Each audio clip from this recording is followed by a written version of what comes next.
Malam itu, seperti ratusan malam sebelumnya, Kalyani Maheswari berdiri di balkon penthouse mereka yang menghadap gemerlap lampu kota Jakarta.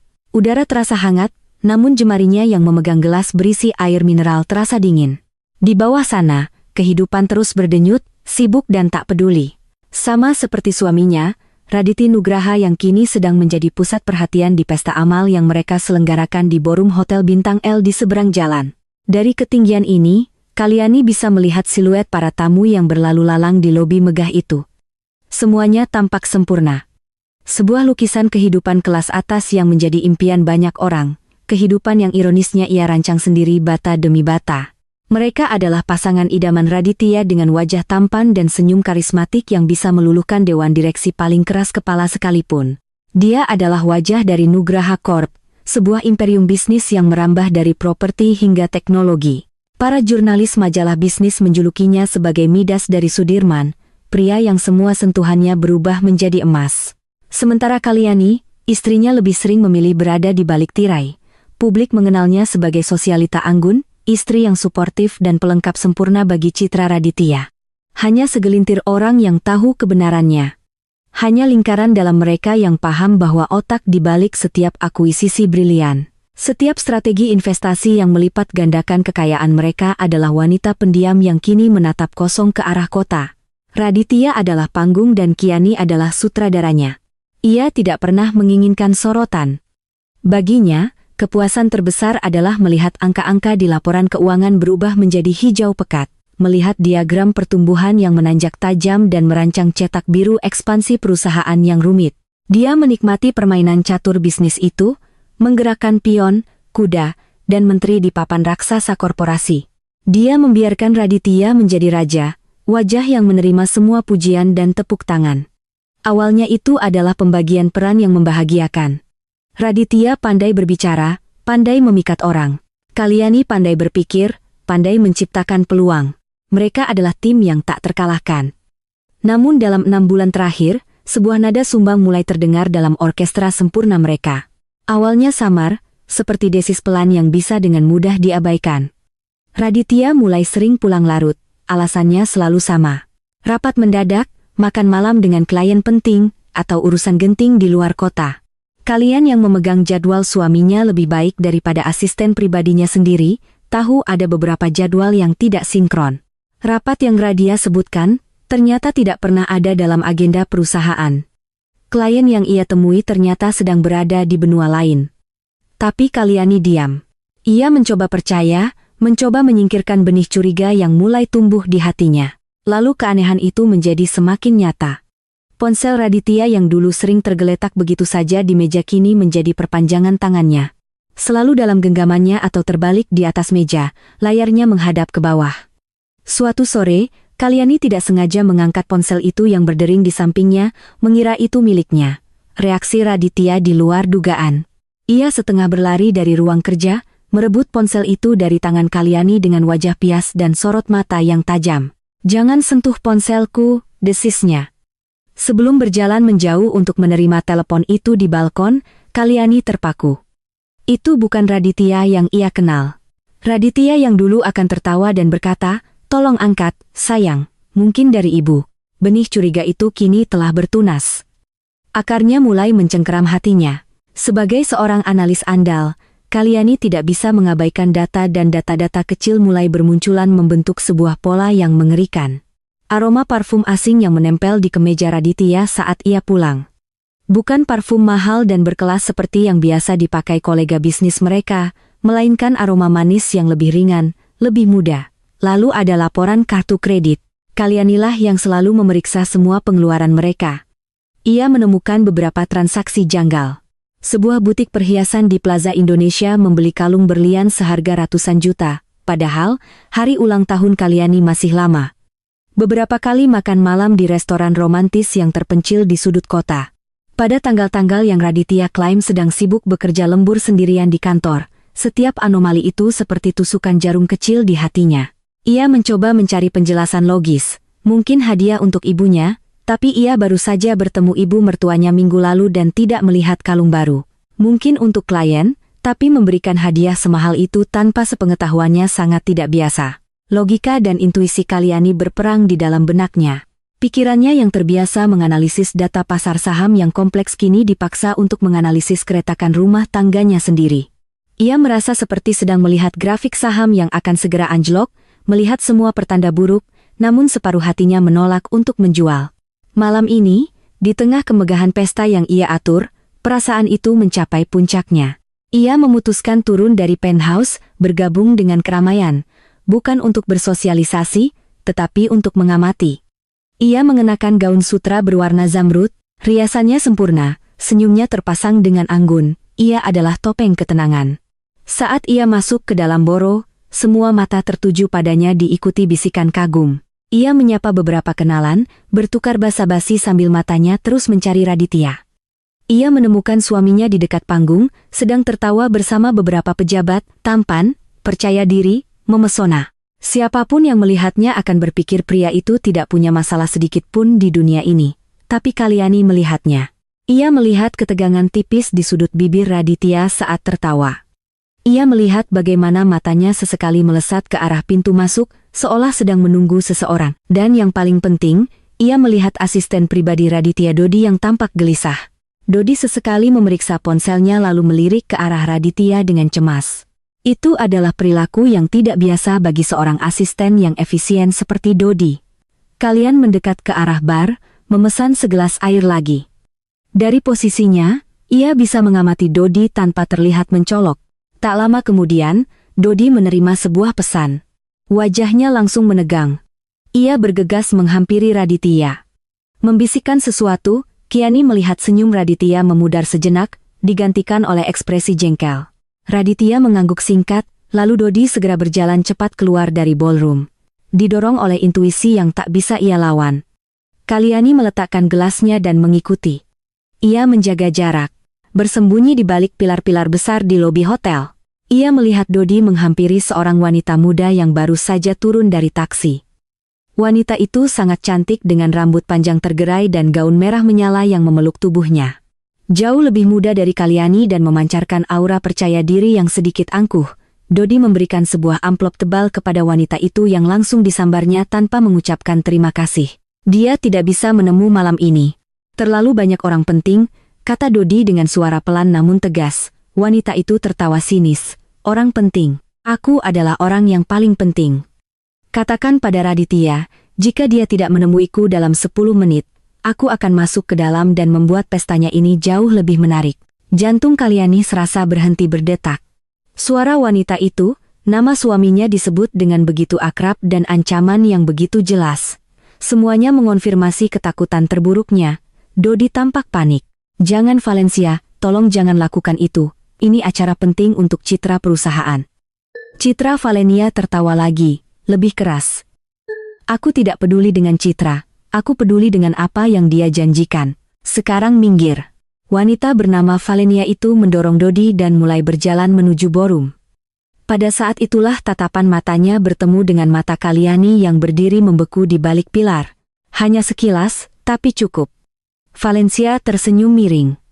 Sebuah senyum kemenangan yang penuh ejekan, seolah ia tahu persis siapa Kalyani dan menikmati momen itu. Lalu ia berbalik dan berjalan keluar dari hotel, masuk kembali ke taksi lain. Kalyani bersandar pada pilar dingin itu, kakinya terasa lemas. Pertunjukan kecil di lobi tadi telah merobek sisa-sisa penyangkalannya. Amplop tebal itu pastilah berisi uang, ancamannya, nama suaminya, dan senyum kemenangan itu. Semuanya adalah kepingan puzzle yang kini tersusun rapi, membentuk sebuah gambar pengkhianatan yang utuh dan menyakitkan. Surga yang ia bangun dengan susah payah ternyata hanyalah sebuah istana pasir yang megah, berdiri di ujung tanduk, siap runtuh diterjang gelombang kebohongan. Malam itu, di tengah alunan musik klasik dan tawa para elit, Kiani Maheswari akhirnya menerima kenyataan. Perangnya baru saja akan dimulai. Kalyani tidak kembali ke pesta. Ia berjalan dengan langkah-langkah yang terasa berat namun mantap menuju lift pribadi yang menghubungkan lobi hotel dengan penthouse mereka. Setiap denting lift yang naik terasa seperti detak mundur menuju sebuah ledakan yang tak terhindarkan. Pikirannya bekerja dengan kecepatan luar biasa, memproses informasi, menganalisis skenario, dan menekan gelombang emosi yang mengancam untuk menenggelamkannya. Amarah, sakit hati, dan kekecewaan bergejolak di dalam dirinya. Namun di permukaannya, ia memaksakan ketenangan yang dingin. Ini bukan waktunya untuk menangis. Ini adalah waktunya untuk berpikir. Setibanya di penthouse, ia tidak menyalakan lampu utama. Ia hanya membiarkan cahaya kota yang masuk melalui jendela kaca raksasa menerangi ruang tamu yang luas dan sunyi. Ia berjalan ke ruang kerja Raditya. Sebuah ruangan maskulin dengan perabotan kayu gelap dan rak buku yang menjulang tinggi. Ruangan ini adalah simbol status Raditya. Tempat ia sering berfoto untuk majalah berpose seolah sedang memikirkan strategi bisnis yang rumit. Padahal sebagian besar buku dira itu bahkan belum pernah ia buka. Strategi-strategi itu lahir di laptop Kalyani. Di ruang kerjanya yang lebih kecil dan sederhana di ujung koridor dengan tangan yang tidak lagi gemetar, Kalyani mulai bergerak. Ia tahu ia tidak punya banyak waktu sebelum Raditya menyadari ketidakhadirannya dan naik untuk memeriksanya. Ia membuka laci meja kerja suaminya satu persatu. Ia tidak mencari surat cinta atau bukti perselingkuhan lainnya. Itu tidak penting lagi. Ia mencari sesuatu yang lebih konkret, dokumen, data keuangan, celah yang bisa ia manfaatkan. Matanya memindai dengan cepat. Laporan bank, proposal proyek, perjanjian-perjanjian lama. Kemudian di laci paling bawah terkunci, ia menemukan apa yang ia cari. Sebuah kotak penyimpanan kecil. Kalian tahu kombinasi angkanya. Tanggal lahir Raditya terlalu mudah ditebak untuk seorang pria yang begitu membanggakan dirinya. Di dalamnya ada beberapa dokumen dan sebuah hard drive eksternal. Salah satu dokumen adalah polis asuransi jiwa atas nama Valencia. Nilainya fantastis. Dokumen lainnya adalah draft perjanjian pranikah antara Raditya dan Valencia. Kalyani membacanya dengan cepat. Isinya sangat murah hati. Memberikan Valencia akses ke sebagian kecil kekayaan mereka jika mereka menikah dan bercerai. Ini menunjukkan bahwa Raditya tidak hanya bermain-main, dia serius. Dia telah merencanakan masa depan dengan wanita lain, sementara masih tidur di ranjang yang sama dengan Kalyani. Rasa sakit yang tajam menghantam dadanya, lebih perih dari apapun yang pernah ia rasakan. Ini bukan sekadar perselingkuhan, ini adalah penghapusan total dirinya dari kehidupan Raditya. Ia mengambil hard drive itu dan menyambungkannya ke laptopnya. Isinya adalah salinan dari server pribadi Raditya. Foto-foto. Ratusan foto Raditya dan Valencia berlibur di Maladewa. Padahal Raditya mengaku sedang melakukan survei proyek di sana. Makan malam romantis di Paris. Saat Raditya bilang sedang menghadiri konferensi di Frankfurt, mereka tampak begitu bahagia, begitu mesra. Di setiap foto, Raditya memandang Valencia dengan tatapan memuja yang sudah lama tidak Kalyani lihat ditujukan untuknya. Setiap gambar adalah belati yang menusuk langsung ke jantungnya. Ia menutup laptop itu. Sudah cukup. Bukti yang ia miliki lebih dari cukup. Ia tidak akan menggunakan foto-foto ini untuk mempermalukan mereka di pengadilan. Itu terlalu murahan, terlalu dangkal. Ini adalah amunisi untuk perangnya sendiri. Perang yang akan ia lakukan dengan caranya senyap, strategis, dan mematikan. Ia mengembalikan kotak itu ke laci, menguncinya dan duduk di kursi kulit besar milik Raditya. Menunggu 1 jam kemudian, Raditya masuk ke dalam penthouse. Ia tampak sedikit mabuk dan kesal. "Kenapa kau menghilang? Orang-orang mencarimu," katanya dengan nada menuduh sambil melonggarkan dasinya. Kalyani tidak menjawab. Ia hanya menatap suaminya dengan sorot mata yang tenang dan dingin. Sorot mata yang biasa ia gunakan saat akan menolak proposal bisnis yang buruk. Raditya merasakan perubahan atmosfer di ruangan itu. Ia berhenti menatap Kani dengan curiga. "Ada apa? Aku bertemu temanmu di lobi tadi," ujar Kalyan pelan. Suaranya datar tanpa emosi. "Namanya Valencia, wanita yang sangat cantik." Dia tampak sedikit kesal karena tidak bisa menemuimu. Wajah Raditya langsung pucat pasi. Semua sisa alkohol di tubuhnya seolah menguap seketika. Ia mencoba mengarang kebohongan, tetapi ia tahu dari tatapan mata Kalyani bahwa itu sia-sia. Kalyani tahu entah bagaimana dia tahu segalanya. "Kalian aku bisa jelaskan." Raditya memulai. Kalimat klise yang terdengar hampa di ruangan yang sunyi itu. "Tidak perlu potong Kalyani. Aku sudah melihat semuanya. Polis asuransi, draft perjanjian pranikah, foto-foto liburan kalian. Aku melihat rencana masa depanmu, Raditya. Dan aku tidak ada di dalamnya."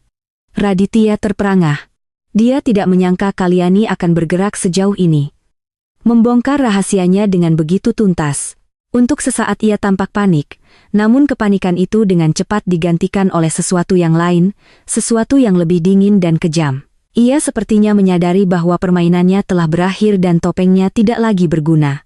Ia menegakkan tubuhnya, ekspresinya berubah dari terkejut menjadi acuh tak acuh, bahkan sedikit angkuh. "Baiklah," katanya.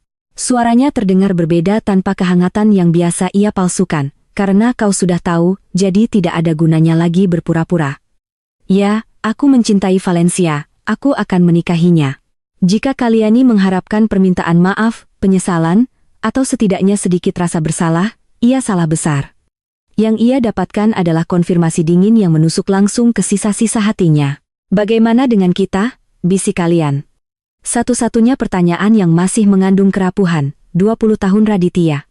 "Semua yang kita bangun bersama," Raditya tertawa kecil, tawa yang tidak mencapai matanya. "Kita jangan naif. Kalian kita sudah lama berakhir. Kita hanya rekan bisnis yang kebetulan berbagi ranjang. Dan sejujurnya aku lelah. Aku lelah dengan rapat-rapatmu, angka-angkamu, strategimu. Aku ingin hidup. Valencia. Dia membuatku merasa hidup. Dia tidak peduli dengan laba rugi atau harga saham. Dia tahu cara menikmati hidup. Sesuatu yang sudah kau lupakan. Setiap kata adalah tamparan." Dia memutarbalikkan semua kerja keras Kalyani.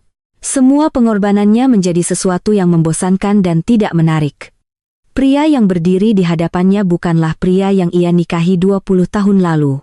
Pria itu sudah lama mati digantikan oleh monster sombong yang haus validasi. "Jadi kau akan menceraikanku?" tanya Kalyan. Suaranya kembali datar. Emosinya kini terkunci rapat di balik benteng logika. "Tentu saja," jawab Raditya enteng. "Aku ingin memulai hidup baru. Aku akan memberimu apa yang menjadi hakmu. Tentu saja rumah ini, beberapa aset. Aku tidak sekejam itu. Anggap saja sebagai pesangon atas kerja kerasmu selama ini." "Pesan," kata itu bergema di kepala Kalyani. Dia menyebut 20 tahun hidupnya, darah, keringat, dan air matanya dalam membangun kerajaan mereka sebagai kerja keras yang pantas diberi pesangon. Pada saat itulah sesuatu di dalam diri Kalyani patah, bukan hatinya, karena itu sudah hancur berkeping-keping, tetapi rantai terakhir dari cinta dan harapan yang masih mengikatnya pada pria itu, rantai itu putus, dan sebagai gantinya tumbuh sesuatu yang baru. Baja dingin yang ditempa oleh api pengkhianatan. Dia bangkit dari kursi berjalan ke arah jendela memunggungi Raditya. Dia menatap lampu kota yang sama, tetapi sekarang pemandangannya terasa berbeda. Itu bukan lagi rumahnya, itu adalah medan perang. "Baiklah," katanya dengan suara yang sangat tenang. "Jika itu maumu, aku akan menyetujui perceraian." Raditya tampak lega, bahkan sedikit terkejut dengan betapa mudahnya Kalyani menyerah. Dia mengharapkan drama, tangisan, perlawanan. Dia meremehkan Kalyani seperti yang selalu ia lakukan. Dia melihatnya sebagai wanita yang cerdas dalam bisnis, tetapi lemah dalam urusan hati. Dia tidak tahu bahwa logika dan strategi yang sama yang kalian gunakan untuk menaklukkan pasar kini, akan dialihkan ke satu target tunggal. "Dirinya bagus," kata Raditya puas. "Aku tahu kau wanita yang praktis, kita akan selesaikan ini secepat dan setenang mungkin." Kalyani berbalik menghadapnya. Untuk pertama kalinya malam itu, seulah senyum tipis tersungging di bibirnya. Senyum yang tidak mencapai matanya. Senyum yang membuat Raditya merasa sedikit tidak nyaman tanpa tahu mengapa. "Tentu," kata Kalyani, "aku hanya punya satu permintaan. Biarkan aku yang mengatur semua dokumen pembagian aset, aku lebih paham detailnya. Ini akan mempercepat proses dan kau bisa segera memulai hidup barumu dengan Valencia." Ini adalah umpannya. Sebuah tawaran yang didasarkan pada kesombongan dan kemalasan Raditya. Pria itu tidak pernah suka berurusan dengan detail administrasi yang rumit. Dia pasti akan setuju. Dan benar saja, wajah Raditya langsung cerah. "Ide bagus. Aku percaya padamu soal itu, atur saja semuanya agar adil, aku akan menandatanganinya. Tentu ulang kalian akan kuatur seadil mungkin." Malam itu setelah Raditya pergi untuk menemui Valencia meninggalkan Kalyani sendirian di penthouse yang terasa seperti mausoleum megah, Kalyani tidak menangis. Dia berjalan ke ruang kerjanya, menyalakan laptopnya dan membuka sebuah file yang terenkripsi.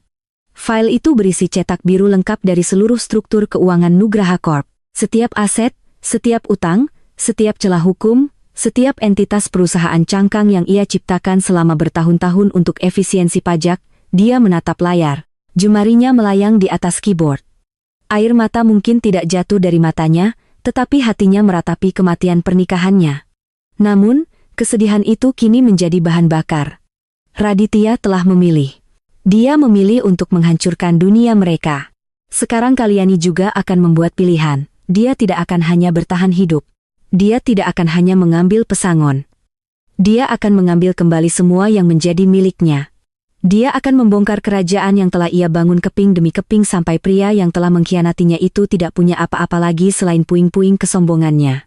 Arsitek itu kini akan menjadi arsitek kehancuran dan rencananya baru saja dimulai.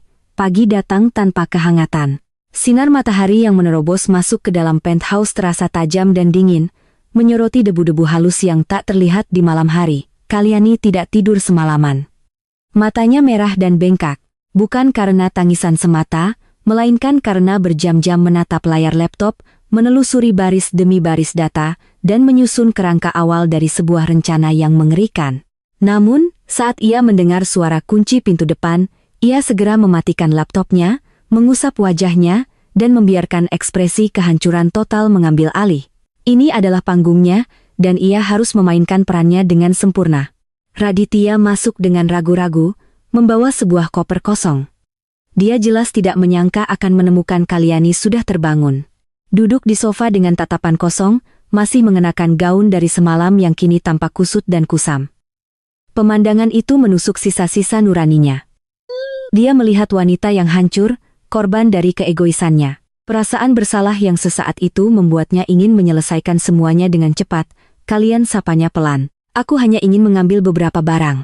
Kalyani mengangkat kepalanya perlahan. Matanya yang bengkak menatap Raditya penuh dengan luka yang otentik. Luka itu memang nyata.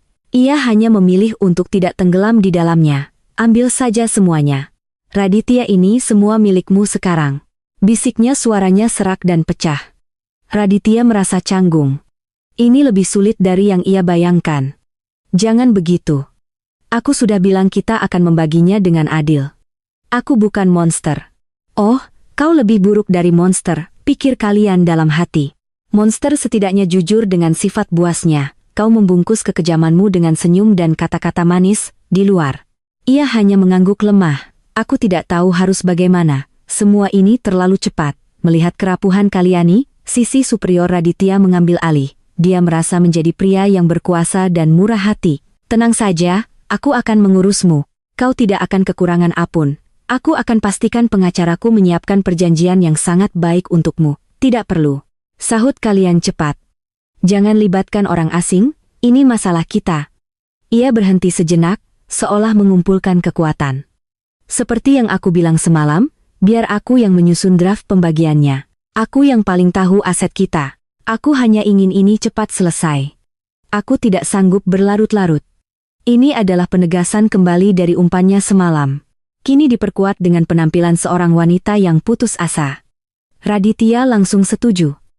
Tentu saja itu adalah solusi terbaik. Kalyani yang mengurus detail membosankan.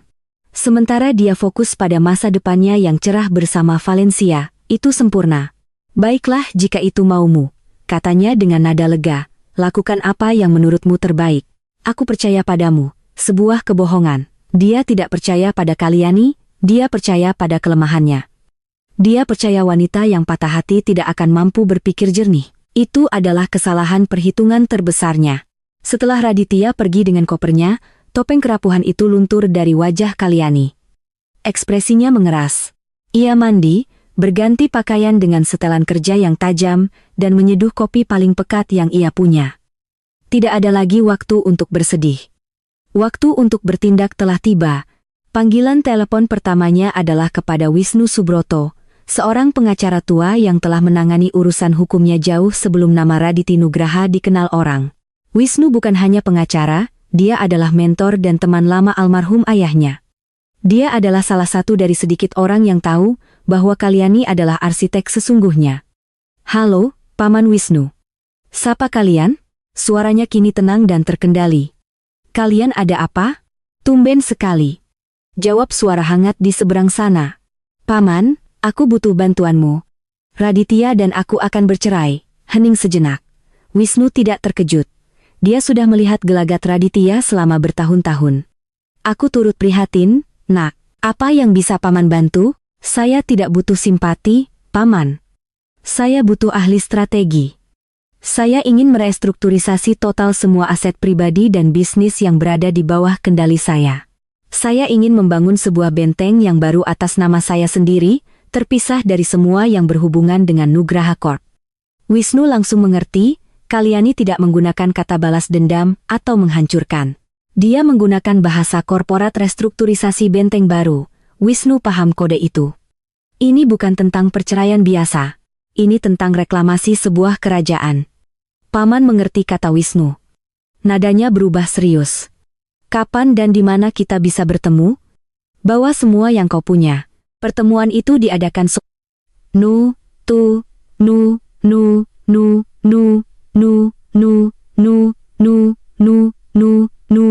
Ruangan itu pengap, dipenuhi bau kertas tua, dan jauh dari kemewahan dunia Kalyani. Tempat yang sempurna untuk merencanakan sebuah kudeta senyap. Mereka tidak sendirian.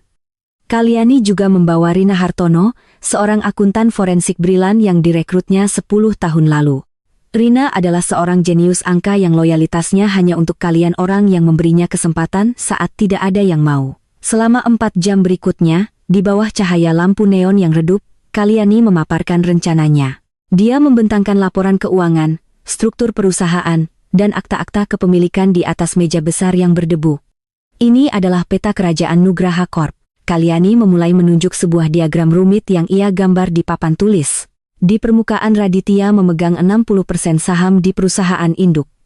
Aset terbesarnya adalah gedung kantor, merek, Nugraha, dan beberapa properti komersial. Ini yang akan dia lihat, ini yang akan dia pertahankan mati-matian. Ia kemudian melingkari beberapa kota kecil di bagian bawah diagram, dan ini adalah milik kita. Beberapa anak perusahaan teknologi yang terlihat merugi, sebuah firma konsultan hak paten, dan sebuah perusahaan pengelola data. Raditya menganggap ini semua adalah beban operasional. Dia tidak pernah mau tahu detailnya. Rina mengangguk. Matanya berbinar. Karena semua keuntungan dari perusahaan-perusahaan ini tidak masuk ke induk perusahaan sebagai dividen, melainkan sebagai biaya lisensi dan biaya konsultasi. Biaya-biaya inilah yang membuat laba perusahaan induk terlihat lebih kecil dan nilai sahamnya secara artifisial tertekan. Tepat, kata Kalyani.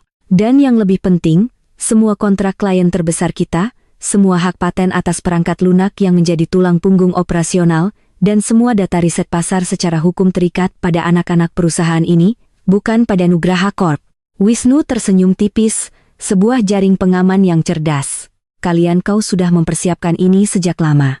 Saya selalu percaya pada mitigasi risiko, Paman, jawab Kalyan datar, dan sekarang risikonya telah menjadi kenyataan. Rencananya terbagi menjadi 3 fase. Fase pertama, pemisahan senyap adalah tugas Wisnu.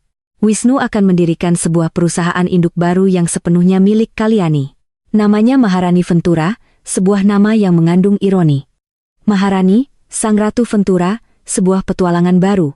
Melalui serangkaian manuver hukum yang rumit, mereka akan secara resmi memisahkan anak-anak perusahaan beban itu dari Nugraha Corp dan memindahkannya ke bawah naungan Maharani Ventura. Semuanya akan dilakukan sebelum perjanjian cerai ditandatangani. Menggunakan klausul-klausul kecil dalam anggaran dasar perusahaan yang tidak pernah dibaca Raditya. Fase kedua, jebakan utang adalah tugas Rina. Rina akan melacak semua utang besar yang dimiliki Nugraha Corp kepada pihak ketiga. Ada pinjaman sindikasi sebesar 2 triliun dari konsorsium bank yang akan jatuh tempo dalam 8 bulan, lapor Rina. Dan ada obligasi perusahaan senilai 500 miliar yang diperdagangkan di pasar sekunder. Bagus, kata Kalyan Rina. Gunakan dana investasi pribadi saya yang terpisah di Singapura. Mulai beli obligasi itu secara diam-diam melalui berbagai broker. Untuk pinjaman bank, hubungi bank-bank kecil dalam konsorsium itu. Tawarkan untuk membeli porsi utang mereka. Bank-bank itu akan senang bisa melepas risiko. Pada akhirnya, saya ingin Maharani Ventura menjadi kreditur terbesar bagi Nugraha Corp. Wisnu dan Rina saling berpandangan terkesima oleh skala dan kekejaman rencana itu. Kalyani tidak hanya akan mengambil kembali asetnya, dia akan membuat Raditya berutang padanya dalam jumlah yang sangat besar. Fase ketiga, eksekusi adalah peran Kalyani sendiri. Dia akan menyusun perjanjian pembagian aset yang akan diajukan kepada Raditya. Perjanjian yang di permukaannya terlihat sangat menguntungkan bagi Raditya. memberinya semua simbol kekayaan yang ia puja. Gedung nama besar penthouse mewah.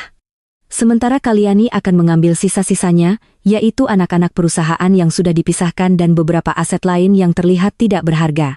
Dia juga akan dengan murah hati setuju untuk menanggung sebagian utang perusahaan. Utang yang nantinya harus dibayarkan Raditya kepadanya. Dia akan menandatanganinya tanpa membaca detailnya, kata Kalyani dengan keyakinan penuh. Kesombongannya adalah kelemahan terbesarnya. Dia akan terlalu sibuk merayakan kemenangannya, sehingga tidak sadar bahwa dia baru saja menandatangani surat kematiannya sendiri. Saat pertemuan itu berakhir dan malam kembali turun, Kalyani berdiri sejenak di depan firma hukum yang tua itu. Udara malam terasa lebih ringan, beban di hatinya belum hilang, tetapi kini telah berubah bentuk. Dari kesedihan yang melumpuhkan menjadi energi yang terfokus.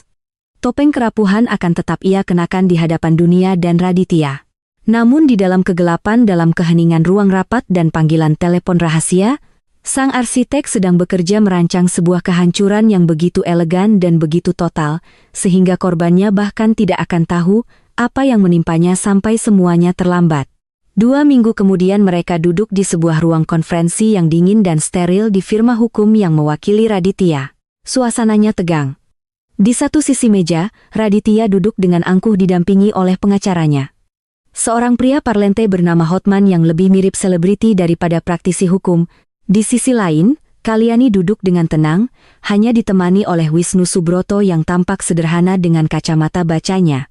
Penampilan mereka sangat kontras. Tim Raditya memancarkan agresi dan kemenangan. Tim Kalyani memancarkan ketenangan dan kepasrahan. Itu semua adalah bagian dari skenario. Kalian tampak lebih kurus. Lingkaran hitam samar di bawah matanya membuatnya terlihat lelah dan rapuh. Dia sengaja tidak memakai riasan tebal, hanya pulasan tipis untuk menutupi pucat di wajahnya. Pakaiannya pun sederhana, buah blue sutra berwarna krem dan celana panjang hitam. Dia adalah gambaran sempurna dari seorang istri yang dikhianati dan pasrah pada nasib. Hotman membuka pertemuan dengan pidato panjang tentang kemurahan hati kliennya. Bapak Raditya Nugraha meskipun berada di posisi yang benar, tetap ingin memastikan bahwa Ibu Kalyani mendapatkan masa depan yang terjamin. Beliau bersedia memberikan penyelesaian yang lebih dari sekadar adil, katanya dengan suara menggelegar, seolah sedang berbicara di depan kamera televisi. Raditya tersenyum puas melirik ke arah Kalyan dengan tatapan yang merupakan campuran antara kasihan dan superioritas. Dia mengharapkan Kalyani akan menunduk atau menangis. Sebaliknya Kalyani hanya menatapnya dengan ekspresi kosong yang membuat Raditya sedikit tidak nyaman. Kemudian tiba giliran Wisnu. Berbeda dengan Hotman, Wisnu berbicara dengan pelan dan ringkas. Klien kami tidak ingin memperpanjang masalah ini. Beliau telah menyiapkan draft pembagian aset yang beliau yakini dapat diterima oleh kedua belah pihak.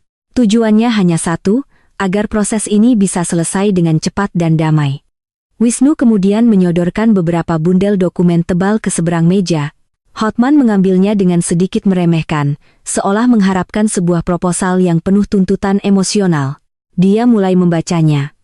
Alisnya terangkat karena terkejut. Raditya yang tidak sabaran ikut mencondongkan tubuhnya untuk melihat di atas kertas. Pembagian itu tampak luar biasa menguntungkan bagi Raditya. Namanya tercantum sebagai penerima aset-aset utama. Kepemilikan 70% saham di PT Nugraha Corpora Indonesia, NKI, perusahaan induk utama. Mereka menaikkan persentasenya dari 60% sebagai tanda itikat baik. Gedung perkantoran The Nugraha Tower di jantung distrik bisnis Sudirman. Aset properti paling bernilai milik perusahaan. Penthouse mewah tempat mereka tinggal beserta seluruh isinya. Koleksi mobil mewah termasuk Ferrari dan Bentley miliknya. Seluruh portofolio saham dan reksadana atas nama bersama yang nilainya triliunan rupiah. Hotman membaca daftar itu dengan senyum lebar. Ini lebih baik dari yang ia harapkan. Kemenangan telak, dan apa yang diminta oleh klien Anda, Pak Wisnu, tanyanya. Mencoba menyembunyikan kegembiraannya, Wisnu membalik ke halaman berikutnya. Ibu Kalyani akan mengambil alih beberapa aset yang lebih kecil, jelasnya dengan nada datar. Daftar untuk Kalyani terlihat menyedihkan jika dibandingkan. 3 anak perusahaan, sebuah perusahaan pengembangan perangkat lunak bernama Cipta Teknika, sebuah firma riset data analitika Prima, dan sebuah perusahaan konsultan Haki Patendo. Di laporan keuangan terakhir, Ketiga perusahaan ini mencatatkan laba tipis atau bahkan rugi operasional. Sebidang tanah luas di daerah pinggiran kota yang belum berkembang, sebuah apartemen servis yang lebih kecil di kawasan Kuningan.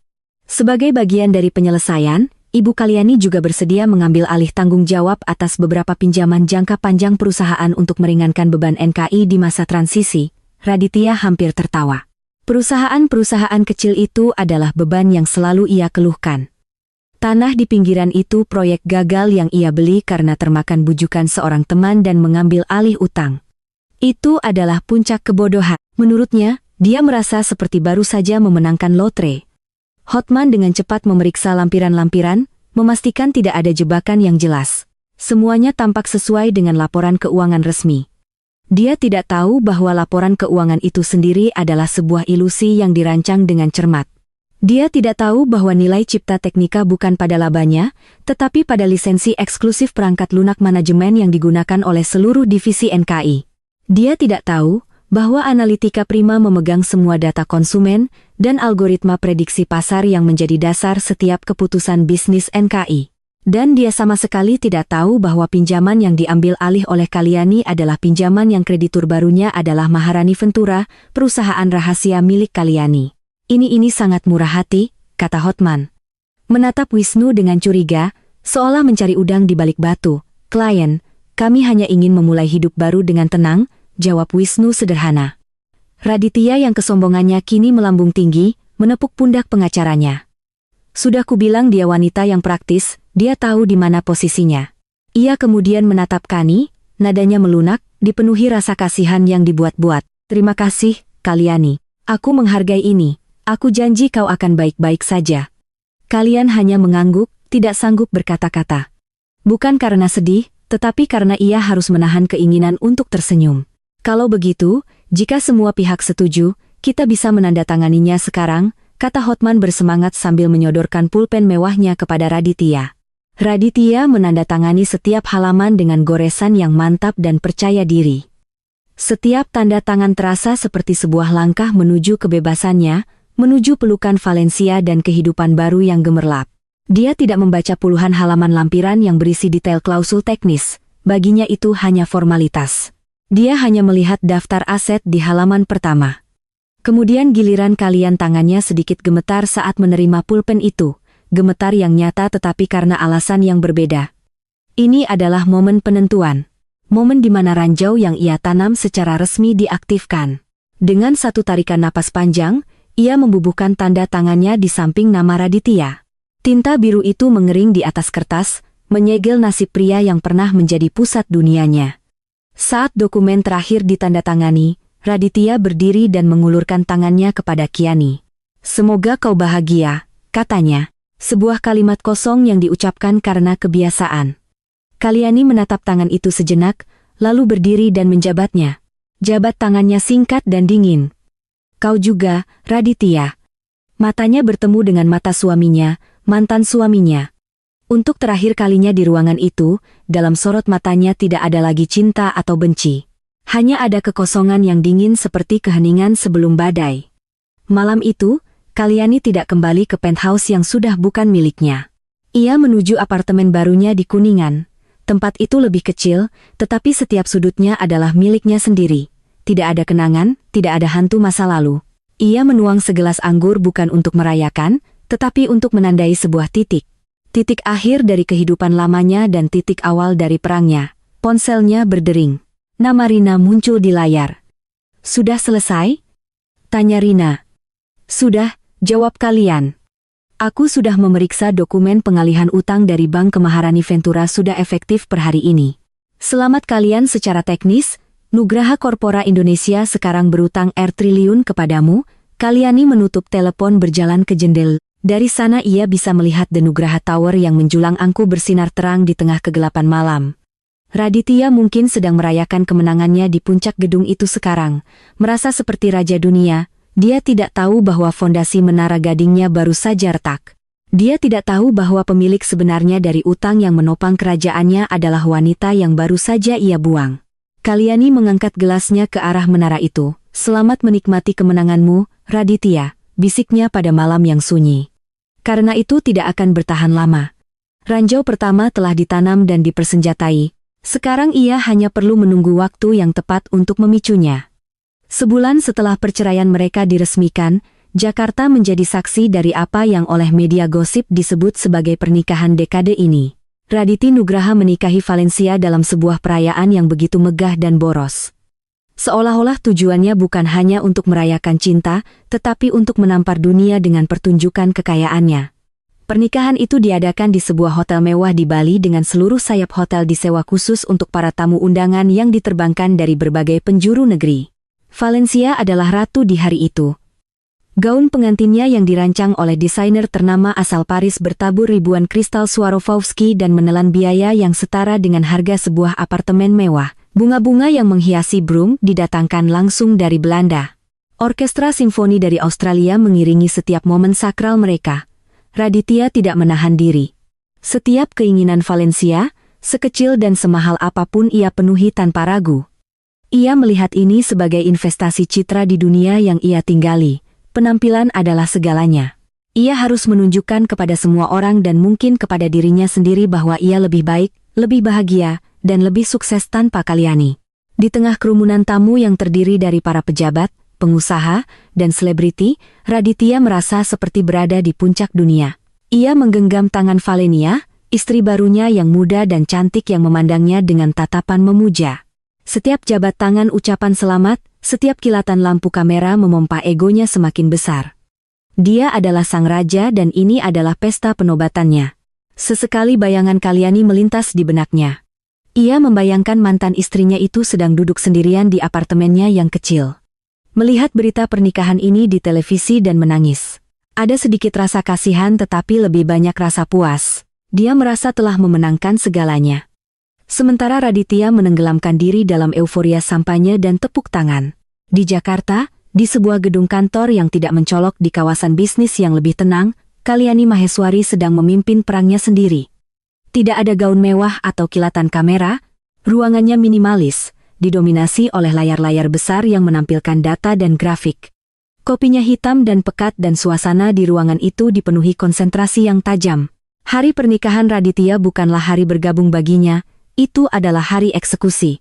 Ia telah memilih hari ini dengan sengaja. Hari di mana Raditya dan seluruh jajaran manajemen puncaknya berada ribuan kilometer jauhnya terbuai oleh pesta dan alkohol. Hari di mana pertahanan Nugraha Corp berada di titik terlemahnya. Di hadapannya di layar konferensi video tampak wajah Hammer Robert Harrison, CEO sebuah perusahaan teknologi multinasional asal Amerika, Omnitech. Omnitech bukan sekadar klien bagi Nugraha Corp, mereka adalah nadi kehidupan. Kontrak mereka untuk penyediaan dan pengelolaan infrastruktur data di seluruh Asia Tenggara menyumbang hampir 40% dari total pendapatan tahunan Nugraha Coror. Hubungan dengan Omnitech telah dirintis dan dibina oleh Kalyani selama 8 tahun. Raditya hanya pernah bertemu Harrison beberapa kali dalam acara sosial dan permainan golf. Raditya mengira hubungan itu dibangun di atas pukulan drivernya yang bagus. Padahal itu dibangun di atas diagram alur dan proyeksi laba rugi yang dibuat Kalyani hingga larut malam. Selamat siang, Robert. Sapa Kalyani dengan tenang. Terima kasih telah meluangkan waktu Anda. Tentu saja, Kalyan. Aku terkejut saat menerima emailmu tentang perusahaan barumu, Maharani Ventura. Kukira kau sedang beristirahat, balas Harrison dengan aksen Amerika yang kental. Istirahat bukan gaya saya, Robert. Saya lebih suka membangun, jawab Kalyani. Seperti yang Anda tahu, saya tidak lagi berafiliasi dengan Nugraha Corp. Namun, semua aset intelektual, perangkat lunak inti, dan tim ahli yang selama ini menangani proyek Omnitech kini berada di bawah naungan Maharani Ventura. Harrison mengangkat alis. Jelaskan lebih lanjut. Selama 1 jam berikutnya, Kalyani mempresentasikan proposalnya bukan dengan kata-kata manis, tetapi dengan data yang tak terbantahkan. Dia menunjukkan bagaimana struktur Maharani Ventura yang lebih ramping dapat memberikan layanan yang sama dengan efisiensi 20% lebih tinggi. Dia menunjukkan peta jalan pengembangan perangkat lunak baru yang akan mengintegrasikan sistem Omnitech lebih jauh. Sebuah rencana yang pernah ia usulkan di Nugraha Corp tetapi ditolak oleh Raditya karena dianggap terlalu rumit dan tidak menghasilkan publisitas. Dia menjamin bahwa tim inti yang dikenal dan dipercaya Harrison akan tetap menangani akun mereka. Nugraha Corp di bawah manajemen saat ini sedang mengalami pergeseran fokus yang signifikan. Kata kalian hati-hati memilih kata-katanya dengan presisi seorang ahli bedah. Fokus mereka lebih kepada citra dan ekspansi properti. Fokus saya seperti yang selalu Anda tahu adalah pada teknologi, data, dan hasil nyata untuk mitra saya. Harrison adalah pebisnis kawakan. Dia bisa membaca yang tersirat. Pergeseran fokus adalah cara sopan untuk mengatakan bahwa kapten kapal sedang mabuk di depesta. Sementara para teknisi ahli sudah pindah ke skoci penyelamat. Dia tidak peduli dengan pernikahan Raditya atau gosip perceraian mereka. Dia peduli pada stabilitas, keahlian dan keuntungan. Kalyani menawarkan ketiganya, Nugraha Corp. Tanpa kalian kini menjadi sebuah risiko yang tidak perlu. Kirimkan draft kontraknya, Kiani, kata Harrison akhirnya setelah hening sejenak untuk berpikir, tim hukum saya akan memeriksanya. Jika semua sesuai dengan yang kau presentasikan, anggap saja kita punya kesepakatan baru. Terima kasih, Robert. Anda tidak akan menyesal, kata Kalyani. Menjaga suaranya tetap profesional meskipun jantungnya berdebar kencang karena kemenangan. Setelah panggilan video berakhir, Kalyani bersandar di kursinya. Ini adalah langkah pertama yang paling krusial, mencabut jantung dari tubuh Nugraha Corp. Tanpa pendapatan dari Omnitech, neraca keuangan perusahaan itu akan berdarah-darah. Ini akan menjadi awal dari efek domino yang telah ia rancang. Malam itu, saat Raditya dan Valencia berdansa di bawah taburan kembang api di langit Bali, Kalyani menandatangani surat pemutusan kontrak atas nama Omnitech yang akan dikirimkan ke kantor Nugraha Corp keesokan paginya. Di ponselnya muncul notifikasi dari sebuah portal berita. Foto utama adalah Raditya yang sedang mencium Valencia dengan latar belakang matahari terbenam, judulnya Raja dan Ratu Baru di Dunia Bisnis. Kalyani menatap foto itu tanpa emosi, mereka tampak seperti pasangan dalam dongeng. Tapi Kalyani tahu kebenarannya, mereka tidak sedang berpesta di sebuah istana. Mereka sedang berdansa di atas Titanic. Beberapa saat setelah menabrak gunung es, mereka terlalu sibuk dengan musik dan sampani untuk merasakan getaran pertama dari lambung kapal yang mulai robek di bawah kaki mereka. Dan kapten kapal yang baru itu, sang raja, bahkan tidak tahu cara membaca peta atau mengenali bahaya yang ada di depan mata. 2 minggu berlalu dalam kebahagiaan yang kabur bagi Raditya. Bulan madu di Bora Bora adalah segalanya yang ia dan Valencia impikan. Mereka tinggal di villa pribadi di atas air, menghabiskan hari-hari mereka dengan berjemur, menyelam, dan tentu saja mendokumentasikan setiap momen mewah itu untuk pengikut mereka di media sosial. Raditya merasa telah terlahir kembali. Beban pekerjaan dan pernikahan yang membosankan dengan Kalyani telah terangkat. Kini hidupnya penuh warna, spontan, dan menyenangkan. Namun semua liburan pasti berakhir.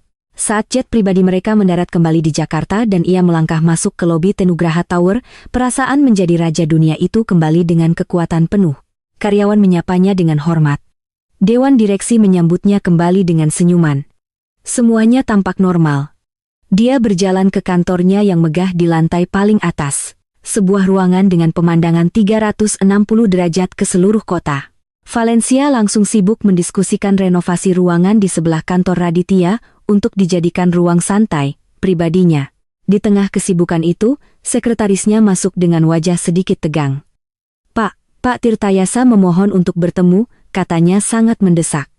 Pak Tirtayasa adalah Chief Financial Officer CFO Nugraha Corp, seorang pria berusia akhir 50-an yang telah mengabdi pada perusahaan bahkan sebelum Kalyani mengubahnya menjadi raksasa. Dia adalah tipe akuntan kuno, teliti, pesimis, dan sangat setia pada kesehatan finansial perusahaan, bukan pada kemauan pribadi CEO-nya.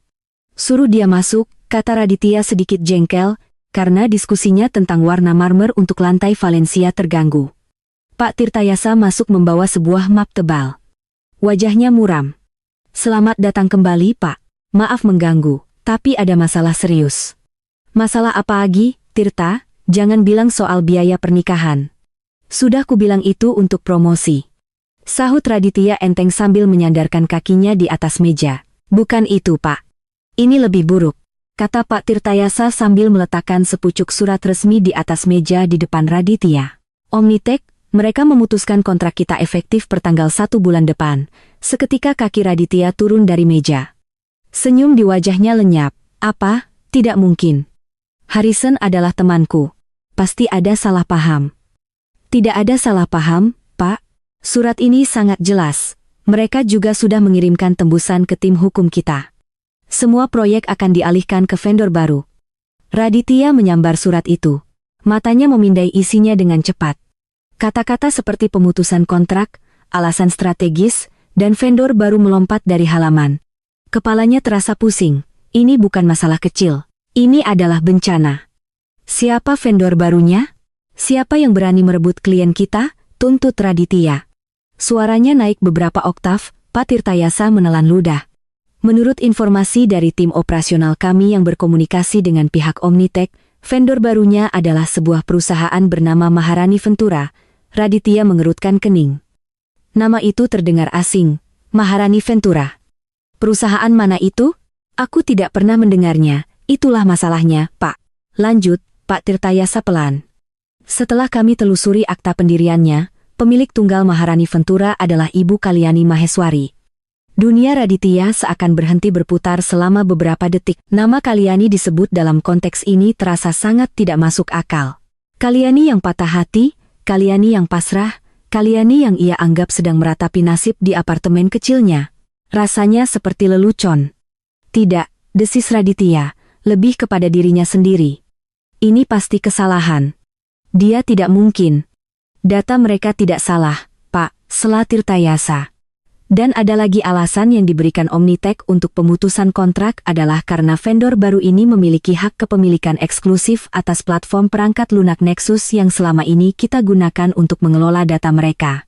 Nama itu menusuk ingatan Raditya.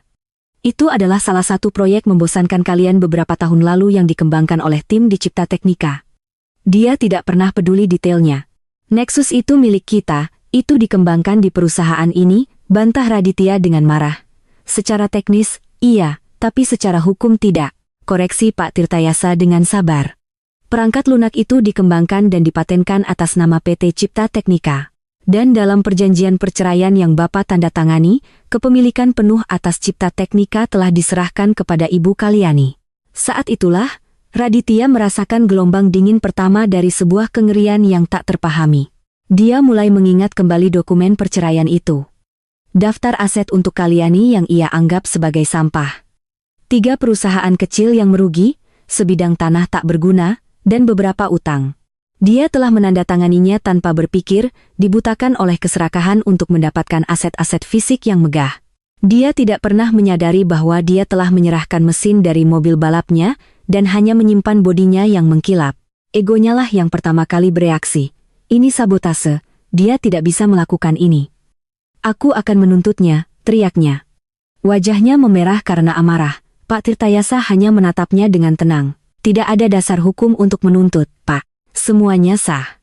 Sesuai dengan dokumen yang telah Bapak tanda tangani sendiri, kita telah kehilangan 40% pendapatan kita dalam sekejap. Dan yang lebih buruk, kita sekarang harus mencari cara untuk mengganti sistem operasional inti kita, karena kita tidak lagi memiliki lisensi untuk menggunakan Nexus. Malam itu untuk pertama kalinya Raditya tidak bisa tidur. Dia berdiri di jendela kantornya, menatap kota yang sama yang pernah ia pandangi dengan rasa kemenangan. Kini lampu-lampu kota itu seolah mengejeknya. Istana kacanya yang sempurna kini memiliki retakan pertama, retakan yang dalam dan mengancam. Dia masih menolak untuk percaya bahwa Kalyani mampu merencanakan ini semua. Pasti ada orang lain di belakangnya, pikirnya. Wisnu ya, pasti pengacara tua itu yang menghasutnya. Egonya lah yang menghalanginya untuk melihat kebenaran. Bahwa wanita yang ia remehkan selama bertahun-tahun ternyata adalah seorang ratu catur yang telah menempatkannya dalam posisi skak dan dia bahkan tidak menyadarinya saat permainan dimulai. Di tengah keheningan kantornya yang mewah, Raditya merasakan getaran pertama dari kapalnya yang mulai tenggelam. Berita pemutusan kontrak oleh Omnitech menyebar seperti api di kalangan elit bisnis Jakarta. Apa yang tadinya hanya gosip di antara para eksekutif kini menjadi tajuk utama di surat kabar finansial. Harga saham Nugraha Corpora Indonesia NKI yang sebelumnya stabil mulai menunjukkan tren penurunan yang mengkhawatirkan. Para investor yang dulu memuja Raditya sebagai seorang visioner kini mulai mempertanyakan kemampuannya, kepercayaan. Mata uang yang paling berharga di dunia bisnis mulai terkikis. Raditya mencoba memadamkan api dengan bensin.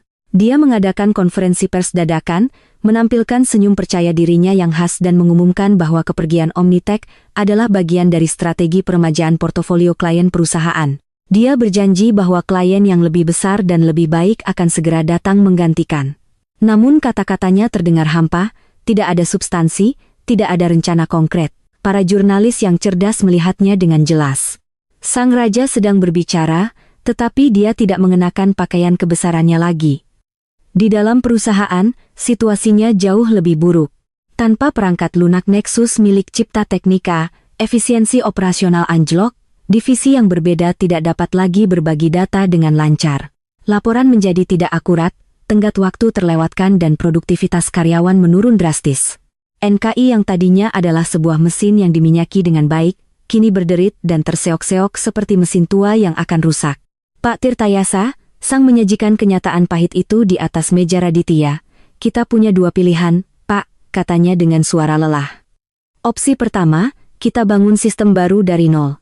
Ini akan memakan waktu setidaknya 2 tahun dan biaya riset pengembangannya bisa mencapai 1 triliun. Uang yang saat ini tidak kita miliki. Opsi kedua, kita mencari lisensi perangkat lunak lain yang ada di pasar. Mereka melakukan riset dan ironisnya, satu-satunya perangkat lunak di pasar Asia Tenggara yang memiliki kapabilitas setara dan dapat diintegrasikan dengan cepat adalah versi terbaru dari Nexus itu sendiri. Nexus 20, pemilik lisensinya, Maharani Ventura. Ini adalah sebuah langkah catur yang brilian sekaligus kejam dari Kalyani. Dia tidak hanya mengambil klien, dia juga mengambil alat produksi utama, lalu menawarkannya kembali dengan harga yang mencekik. Melalui pengacaranya, Wisnu Maharani Ventura menawarkan NKI hak lisensi untuk menggunakan Nexus 20. Harganya, biaya lisensi tahunan yang besarnya setara dengan 15% dari total pendapatan kotor NKI. Sebuah angka yang tidak masuk akal dan akan melumpuhkan marin keuntungan perusahaan. Raditya merasa terhina. Membayar Kalyani untuk menggunakan perangkat lunak yang ia anggap miliknya adalah sebuah pil pahit yang tidak bisa ia telan. Tidak cari alternatif lain dari Eropa, Amerika, mana saja, aku tidak akan memberinya 1 sen pun, teriak Raditya dalam rapat direksi. Tetapi tidak ada alternatif lain yang praktis. Implementasi sistem baru dari luar negeri akan memakan waktu berbulan-bulan dan selama itu perusahaan akan terus merugi. Dengan berat hati, Dewan Direksi memaksanya untuk menerima tawaran itu sebagai solusi sementara. Raditya terpaksa menandatangani kontrak yang terasa seperti surat penyerahan diri. Setiap kuartal, NKI kini harus mentransfer miliaran rupiah ke rekening perusahaan mantan istrinya hanya untuk bisa tetap beroperasi. Arus kas perusahaan mulai berdarah.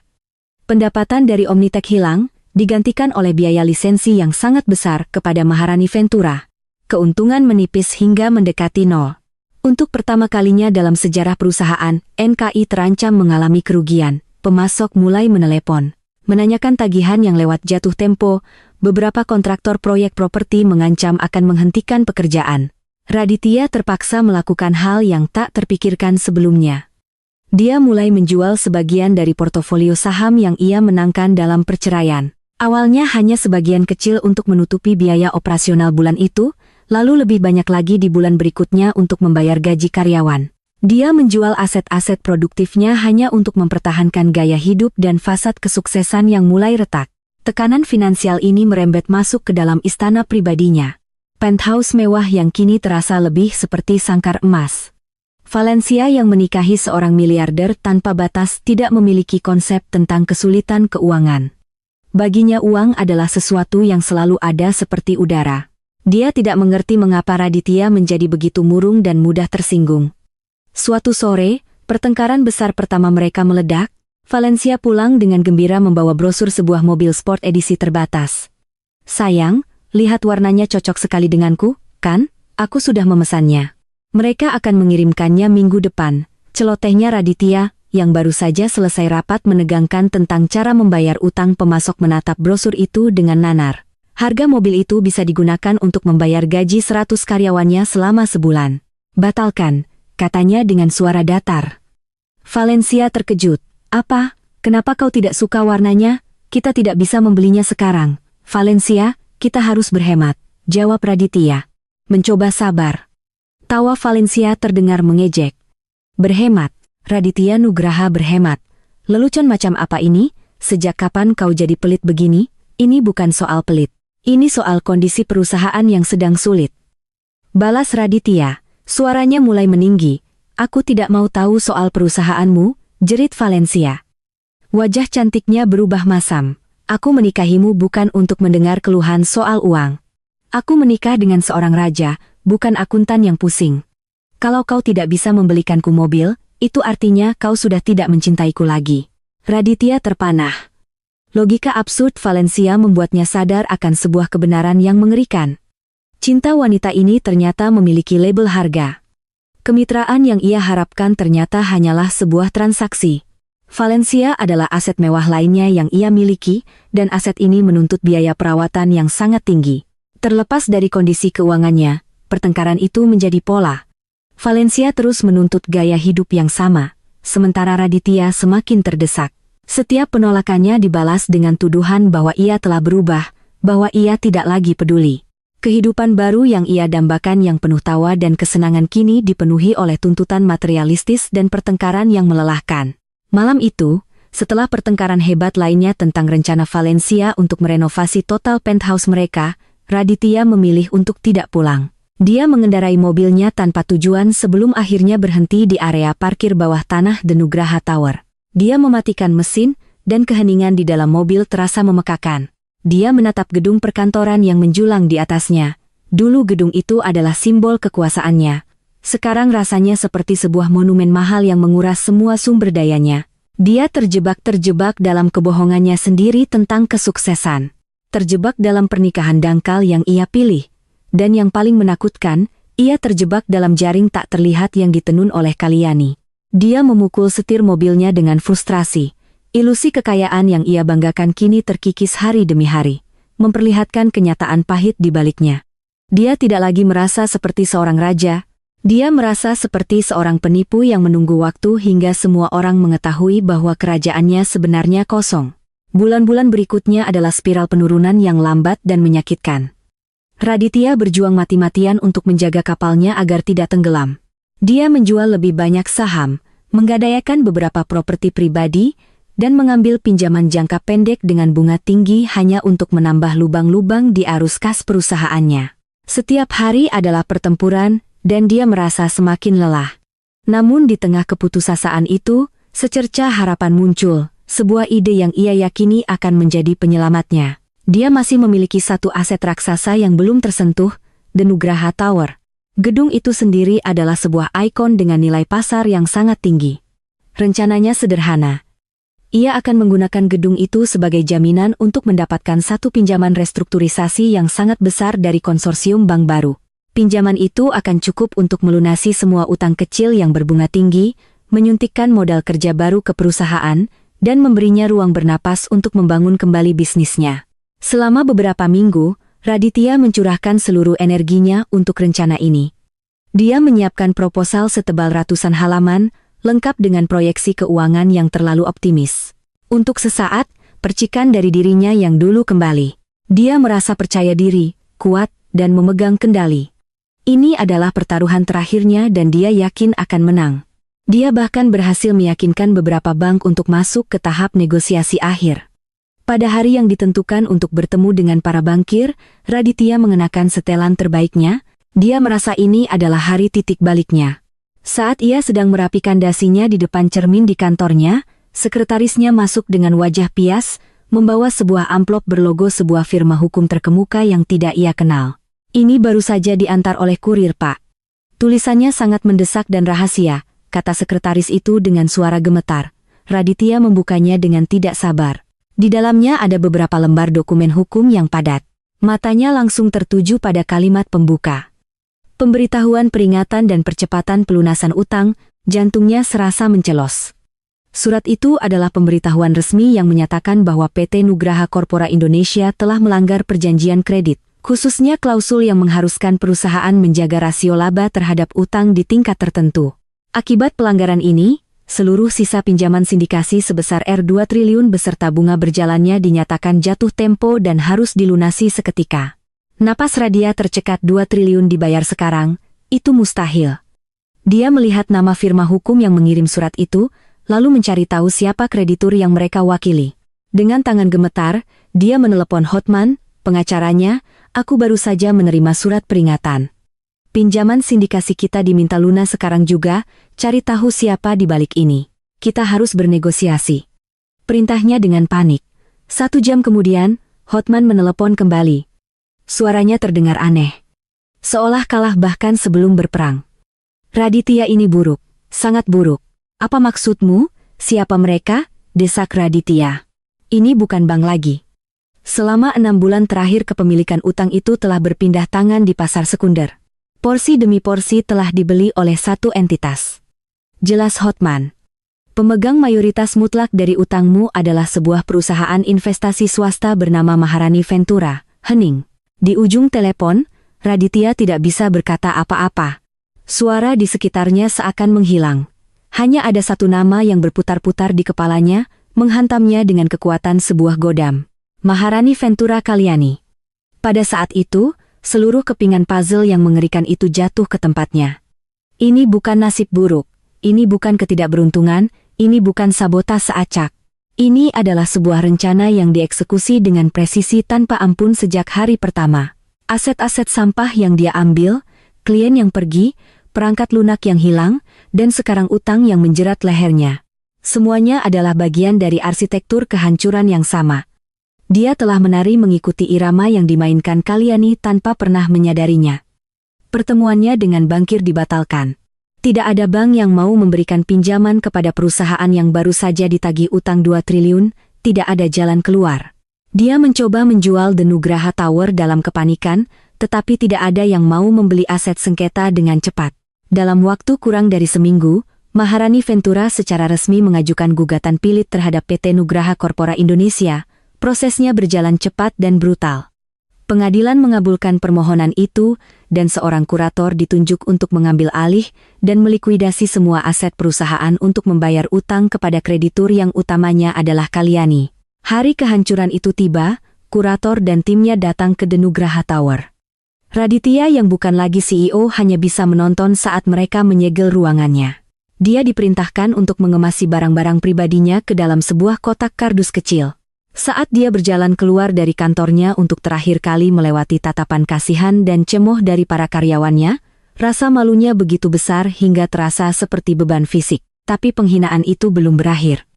Saat dia tiba di penthouse, dia menemukan pemandangan yang lebih buruk. Sebuah surat pemberitahuan penyitaan tertempel di pintu mahoni mereka yang megah. Karena penthouse itu adalah aset perusahaan, maka itu pun termasuk yang disita. Mereka diberi waktu 24 jam untuk mengosongkan tempat itu. Saat itulah Valencia akhirnya meledak.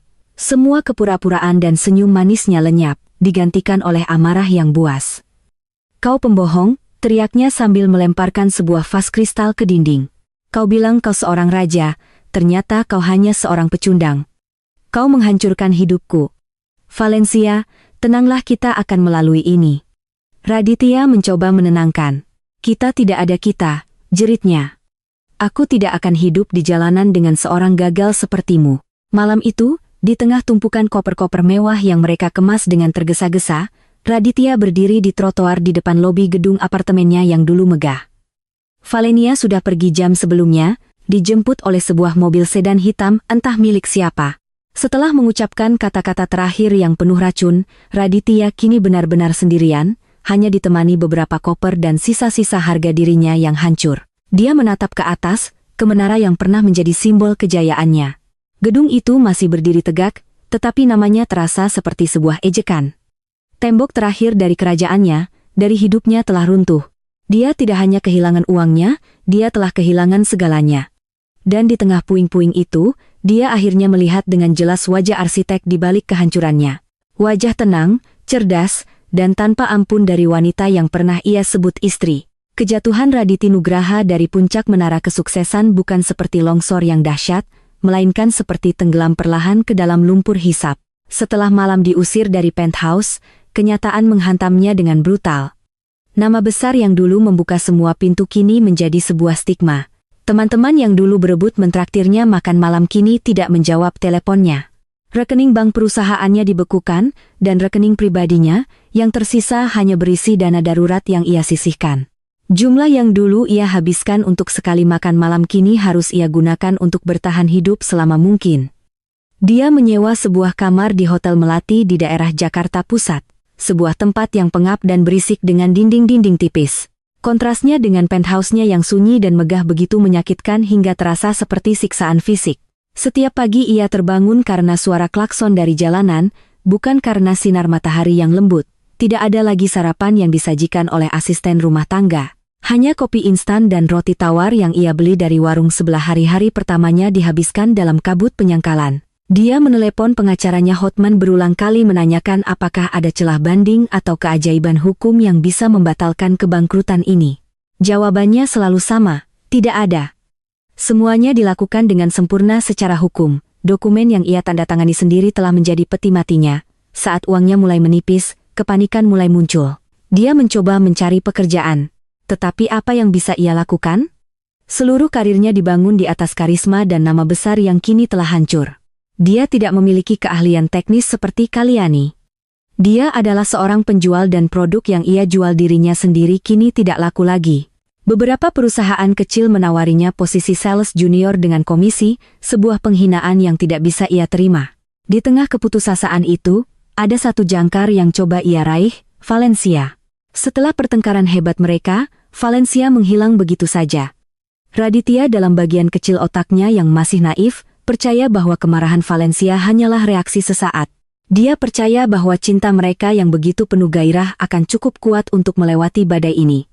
Dia hanya perlu menemukannya, berbicara dengannya, dan meyakinkannya bahwa mereka bisa memulai lagi dari awal. Dia mulai mencari. Dia pergi ke salon langganan Valencia, tetapi para staf di sana menatapnya dengan aneh dan mengatakan mereka tidak melihatnya. Dia mendatangi butik-butik favoritnya. Tempat para pramuyaga yang dulu memujanya kini berpura-pura tidak mengenalnya. Dia merasa seperti hantu di dunianya sendiri. Setelah seminggu mencari, dia mendapatkan informasi dari seorang kenalan lama yang masih mau berbicara dengannya. Valencia terlihat makan siang di sebuah restoran hotel bintang 5 yang sangat mewah di kawasan Senayan. Dengan sisa-sisa keberaniannya, Raditya pergi ke sana.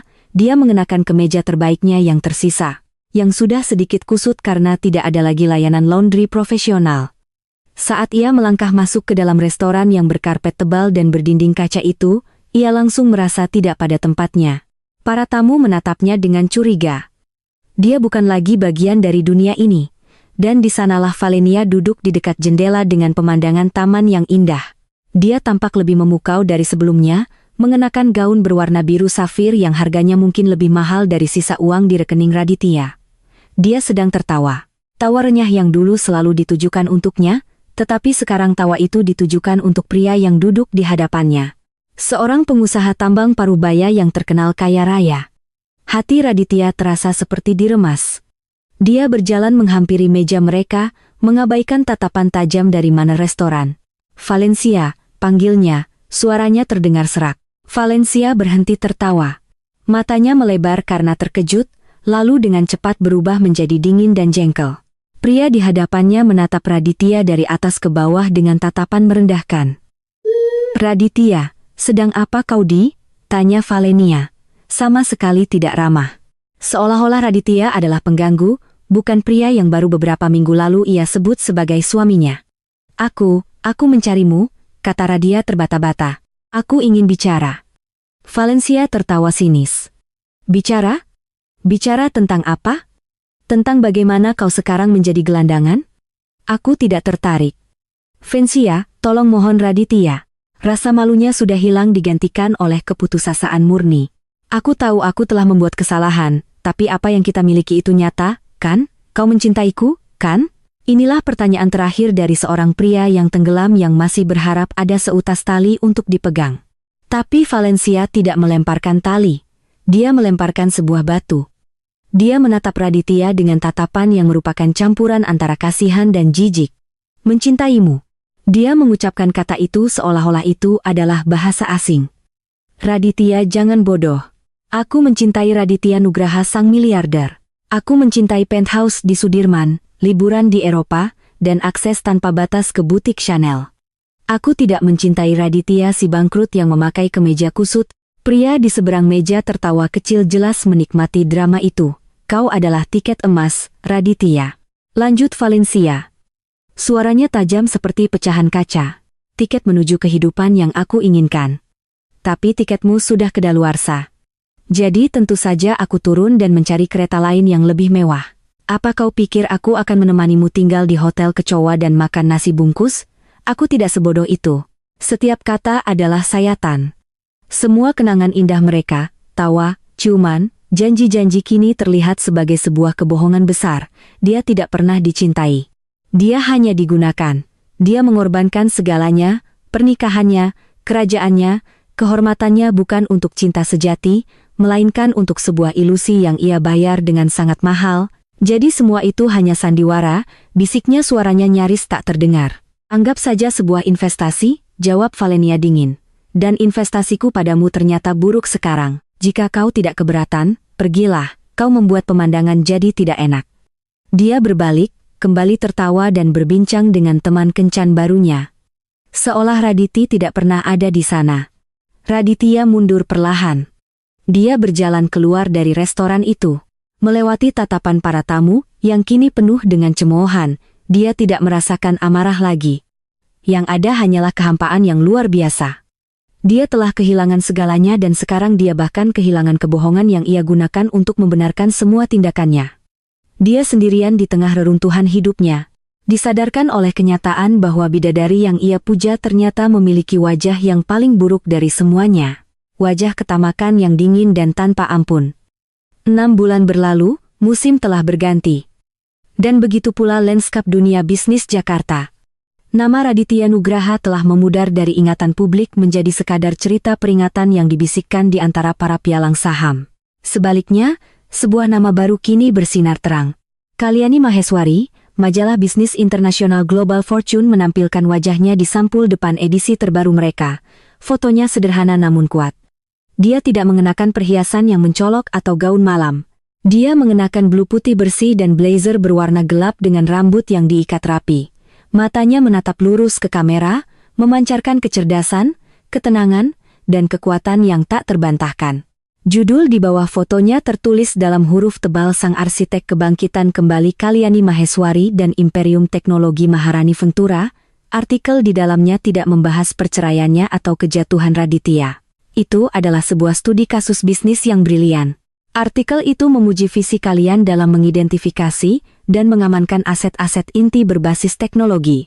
Mereka menyoroti bagaimana Maharani Ventura di bawah kepemimpinannya telah tumbuh secara eksponensial, mengakuisisi beberapa perusahaan rintisan yang menjanjikan dan kini menjadi pemain utama di sektor teknologi data dan kecerdasan buatan di Asia Tenggara. Dia bukan lagi bayangan di balik seorang pria. Dia adalah kekuatan itu sendiri. Kehidupan Kalyani telah berubah total. Dia pindah dari apartemen transisinya ke sebuah rumah yang ia rancang sendiri di kawasan yang tenang dan hijau.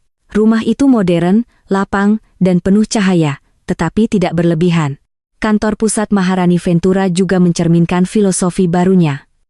Bukan gedung pencakar langit yang dingin dan angkuh, melainkan sebuah kompleks perkantoran bergaya kampus dengan banyak ruang terbuka, area kolaborasi, dan fasilitas yang mendukung kesejahteraan karyawan. Budaya perusahaannya adalah inovasi dan rasa hormat, bukan ego dan penampilan. Dia menemukan kembali kebahagiaan dalam hal-hal yang pernah ia lupakan.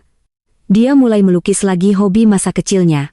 Dia banyak menghabiskan waktu membimbing para insinyur muda di perusahaannya, terutama para perempuan. Memastikan mereka mendapatkan pengakuan dan kesempatan yang layak. Kemenangannya atas Raditya terasa seperti sesuatu yang terjadi di kehidupan lain. Balas dendam telah tercapai, tetapi itu bukan lagi pusat dunianya. Itu hanyalah langkah pertama yang perlu ia ambil untuk membersihkan jalan bagi masa depannya. Keadilan telah ditegakkan dan kini ia bebas untuk membangun bukan untuk menghancurkan. Suatu sore yang cerah, Kalyani sedang dalam perjalanan pulang dari kantor. Dia duduk di kursi belakang mobilnya, meninjau beberapa proposal di tabletnya.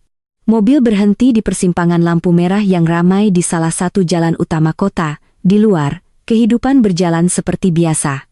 Orang-orang bergegas. Pedagang asongan menjajakan dagangannya dan suara bising kota terdengar riuh.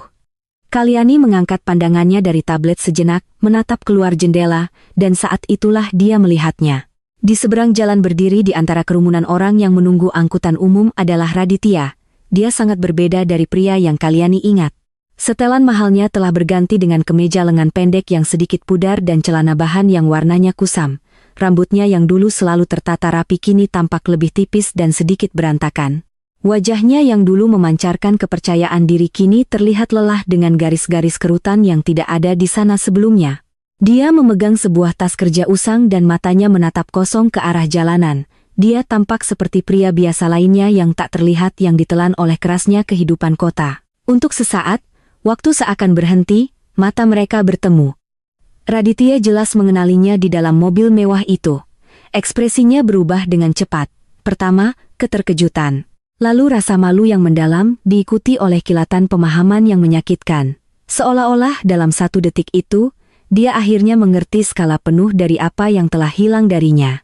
Dia tidak hanya melihat mantan istrinya, dia melihat perwujudan dari semua kesuksesan, kekuasaan, dan kehidupan yang seharusnya menjadi miliknya. Dia melihat arsitek dari dunianya yang kini telah membangun dunia baru yang cemerlang tanpanya. Di sisi lain, Kalyani menatapnya tanpa emosi. Tidak ada kebencian, tidak ada rasa kemenangan, tidak ada dendam. Yang ada hanyalah perasaan asing.